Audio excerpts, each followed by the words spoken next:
Hello everyone. आज हम factors effective demand for money को डिस्कस करेंगे। तो इस वीडियो लेक्चर के अंदर हम ये जानें कि जो मुद्रा की मांग होती है वो जो है किन किन तत्वों के ऊपर निर्भर करती है, वो कौन कौन से फैक्टर्स होते हैं जो मुद्रा की मांग की मात्रा है उसको प्रभावित करते हैं। सबसे पहले तो देखिए, मुद्रा की जो मांग है उसको प्रभावित करने वाले तत्व कौन कौन से होते हैं, उसके ऊपर जाने से पहले हम ये देखते हैं कि मुद्रा की जो मांग है वो क्या होती है। क्योंकि जब तक हमें मुद्रा की मांग के अर्थ का सही पता नहीं होगा, तब तक हम मुद्रा की मांग को प्रभावित करने वाले तत्वों के बारे में सही तरीके से नहीं जान पाएँगे।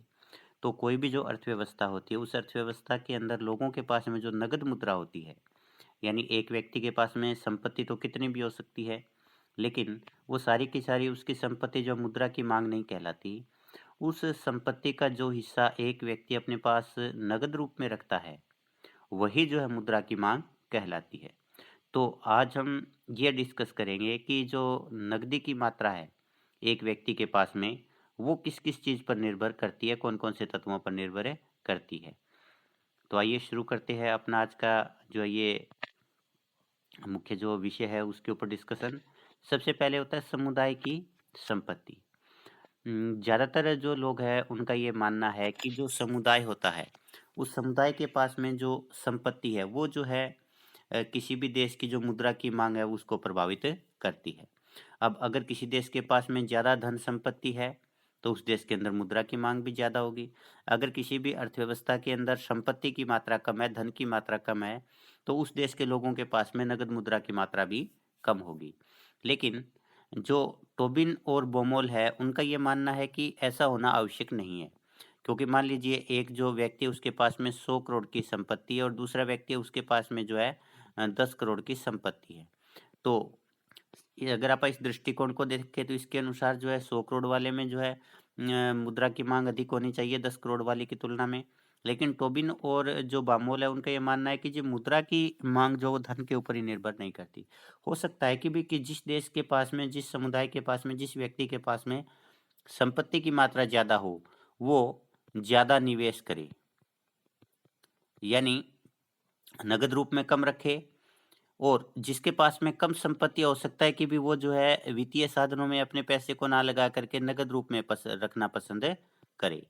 तो इसलिए ज़्यादातर होता तो यही है अमूमन कि जिसके पास में ज़्यादा धन संपत्ति होती है उससे वो मुद्रा की मांग ज़्यादा करता है, लेकिन ऐसा ये आवश्यक नहीं है कि ऐसा ही हो, ऐसा बोमवॉल और टोबिन का मानना है।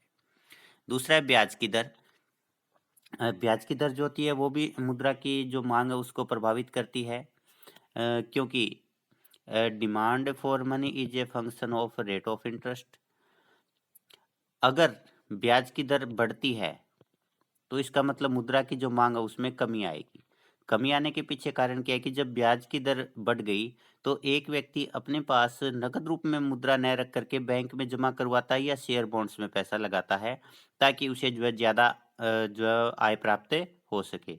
इसके विपरीत अगर ब्याज की दर कम हो जाती है, जैसे रेट ऑफ इंटरेस्ट है वो कम हो गया, तो अगर रेट ऑफ इंटरेस्ट कम हो रहा है तो इसका मतलब अगर एक व्यक्ति जो है बैंक में पैसा रखता है या जो व्यक्ति है वो बॉन्ड्स को खरीदता है तो उसे जो है कम ब्याज प्राप्त होगा। तो ऐसी अवस्था के अंदर वो बॉन्ड्स आदि में निवेश करने की बजाय नकद अपने पास पैसा रखना पसंद ज़्यादा करता है, इसलिए मुद्रा की मांग जो होती है वो जो है ज़्यादा होती है। तो ब्याज की दर और मुद्रा की मांग में सीधा संबंध होता है। अगर ब्याज की दर बढ़ेगी तो मुद्रा की मांग कम हो जाएगी, बढ़ जाएगी। अगर ब्याज की दर कम होगी तो उससे जो है विपरीत संबंध होता है। अगर ब्याज की दर कम होगी तो मुद्रा की मांग बढ़ जाएगी, और अगर ब्याज की दर अधिक होती है तो उससे मुद्रा की मांग में कमी आती है। आगे साख की उपलब्धता। साख का मतलब होता है उधार। अगर किसी भी अर्थव्यवस्था के अंदर साख अधिक मात्रा में उपलब्ध है, यानी वहाँ पर जो है बैंकिंग प्रणाली है जो ज़्यादा से ज़्यादा लोगों को उधार देती है, और वो भी आसान शर्तों पर कम ब्याज की दर के ऊपर अगर साख उपलब्ध होती है, तो एक व्यक्ति जो है अपने पास नगद पैसा कम रखता है, यानी मुद्रा की मांग कम करता है, क्योंकि उसको पता है कि मुझे जो है नगद पैसा रखने की आवश्यकता नहीं है। जब कभी भी मुझे आवश्यकता पड़ेगी तुरंत मैं जो है उधार पैसा ले लूँगा। इसलिए अपने पास में नकद पैसा रखने की कोई ज़्यादा आवश्यकता नहीं है। तो जिस देश के अंदर शाख की उपलब्धता अच्छी होती है, सुलभ शाख होती है, तो वहाँ पर मुद्रा की माँग कम होती है। इसके विपरीत स्थिति अर्थात जिस अर्थव्यवस्था के अंदर शाख की उपलब्धता कम होती है, अधिक ब्याज दर के ऊपर शाख मिलती है, तो वहाँ पर जो है मुद्रा की माँग है वो अधिक होती है। आगे आय की संभावना, भविष्य में प्राप्त होने वाली आय की संभावना होती है, वो भी मुद्रा की माँग को प्रभावित करती है। अगर किसी व्यक्ति को ये लगता है कि आने वाले समय के अंदर उसे जो है आय प्राप्त हो जाएगी, तो उसे वर्तमान में अपने पास में ज़्यादा मुद्रा रखने की ज़रूरत नहीं है, क्योंकि उसको ये विश्वास है कि जब मेरी और आवश्यकताएँ होंगी, आने वाले समय में मुद्रा की, उस समय मेरे पास में नई इनकम आ जाएगी। इसलिए पुराने वाली इनकम में से मुझे नकद रखने की ज़्यादा आवश्यकता नहीं है, इसलिए वो मुद्रा की माँग है वो कम करता है। इसके विपरीत अगर व्यक्ति को लंबे समय तक कहीं से भी कोई आय प्राप्ति की संभावना नहीं है, तो ऐसे में एक व्यक्ति जो है वर्तमान में अपने पास में अधिक नकद रखेगा, क्योंकि उसको पता है कि आय प्राप्ति की तो कोई संभावना ही नहीं है।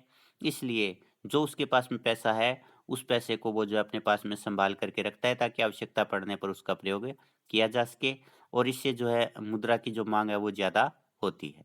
तो भविष्य में अधिक आय प्राप्त होने की संभावना, मुद्रा की मांग कम।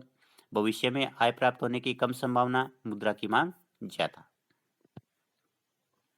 कीमत संभावना, यदि आने वाले समय में कीमतों में परिवर्तन होने की जो संभावना है, वो भी जो है मुद्रा की माँग को प्रभावित करती है। अब मान लीजिए कि भी आने वाले समय के अंदर जो है कीमतों के कम होने की संभावना है। अगर कीमतों के कम होने की संभावना है, तो वर्तमान के अंदर हम जो है एक्सपेंडिचर कम करेंगे। यानी अपने पास में जो पैसा था, वो पैसा हमारे पास में नकद रूप में ही ज़्यादा बचा रहेगा, क्योंकि हमने एक्सपेंडिचर या व्यय है वो कम किया है। क्योंकि हम इस इंतज़ार में हैं कि जब कीमत कम होगी उसके बाद हम जो है एक्सपेंडिचर करेंगे। तो वर्तमान में अपने पास में नकदी ज़्यादा होगी, इसलिए मुद्रा की मात्रा बढ़ जाएगी। मुद्रा की मात्रा बढ़ने से जो है मुद्रा की माँग बढ़ेगी। और अगर आने वाले समय में कीमतों के बढ़ने की संभावना है, तो हम आज ही जो है एक्सपेंडिचर ज़्यादा करेंगे। हम ज़्यादा से ज़्यादा वस्तुएँ अब खरीद लेंगे, क्योंकि हमें लगेगा कि आने वाले समय में तो कीमतें बढ़ने वाली है। तो इस स्थिति के अंदर हम अपने पास नकदी कम रखेंगे, क्योंकि हमने जो है एक्सपेंडिचर ज़्यादा कर दिया, जिसकी वजह से मुद्रा की माँग में कमी होती है। तो इस प्रकार कीमत में होने वाला परिवर्तन है, वो भी जो है मुद्रा की माँग को प्रभावित करता है। स्थानापन्न परिसंपत्तियाँ, अब स्थानापन्न परिसंपत्तियों का मतलब ये होता है कि हमारे पास में नकद है, और आप उस नकद के कोई सब्स्टिट्यूट है, जैसे शेयर है, बॉन्ड्स है, या अन्य प्रकार की कोई जो तरल परिसंपत्तियां हैं। तरल परिसंपत्तियों का मतलब जिसको हम बहुत कम समय में मुद्रा में कन्वर्ट कर सकते हैं। अगर ये परिसंपत्तियां अधिक मात्रा में उपलब्ध है और इन परिसंपत्तियों में जोखिम भी कम है, तो एक व्यक्ति अपने पास नकद कम रखेगा, क्योंकि उसको पता है कि इनमें जोखिम नहीं है, इनमें तरलता अधिक है, यानी मैं जब चाहे तब इनको जो है मुद्रा में कन्वर्ट कर सकता हूँ, नकद में कन्वर्ट कर सकता हूँ, तो वर्तमान में मेरे पास में ज़्यादा नकद की आवश्यकता नहीं है, और इसके कारण जो है मुद्रा की मांग में कमी आती है। इसके विपरीत अगर समाज के अंदर या अर्थव्यवस्था के अंदर स्थानापन्न परिसंपत्तियाँ वो ज़्यादा जोखिमपूर्ण है, उनमें तरलता की मात्रा कम है, तो एक व्यक्ति जो उनमें निवेश कम करेगा और अपने पास नकद ज़्यादा रखेगा, जिससे मुद्रा की मांग जो वो अधिक हो जाती है। तो इस प्रकार से स्थानापन्न परिसंपत्तियाँ जो होती है, जो वित्तीय परिसंपत्तियाँ हैं, उनका वो भी जो है मुद्रा की मांग को प्रभावित करती है।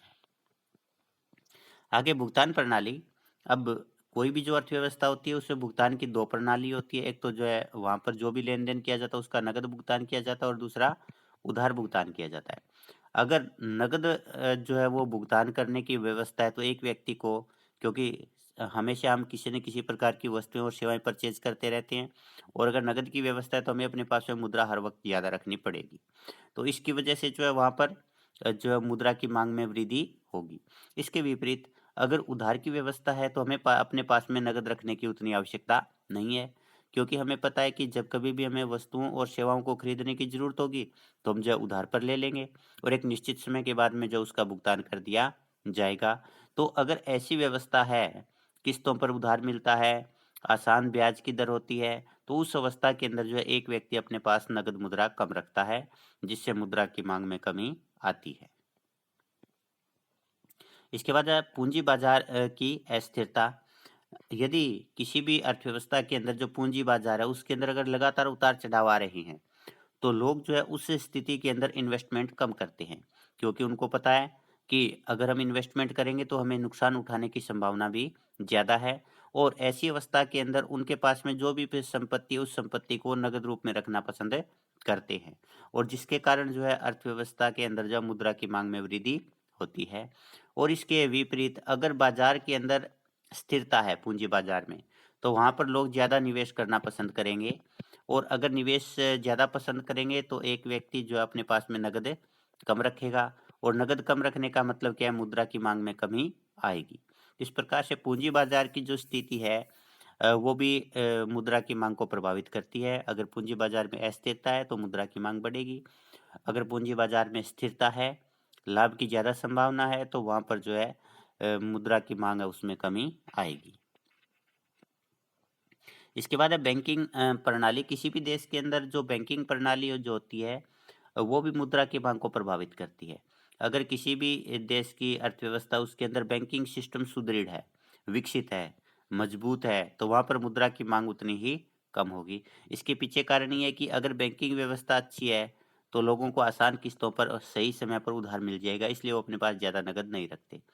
दूसरा, अगर बैंकिंग व्यवस्था सही है वहाँ पर, तो व्यक्ति जो होते हैं बैंकों के अंदर जो है एफडी वगैरह ये भी करवा लेते हैं।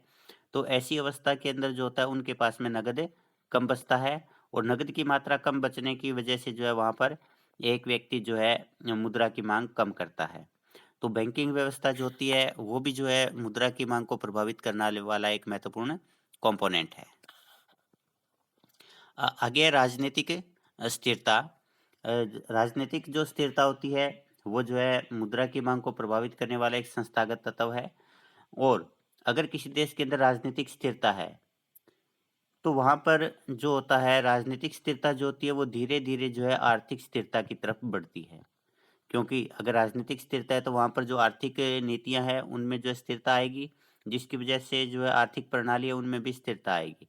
तो राजनीतिक स्थिरता की अवस्था के अंदर लोग जो होते हैं, आय देने वाले वित्तीय साधनों में अधिक निवेश करते हैं, यानी शेयर, बॉन्ड्स या इनमें ज़्यादा निवेश करेंगे, और अगर इनमें अधिक निवेश करेंगे तो उनके पास नकद मुद्रा कम बचेगी। नकद मुद्रा कम बचने की वजह से मुद्रा की माँग में कमी आएगी।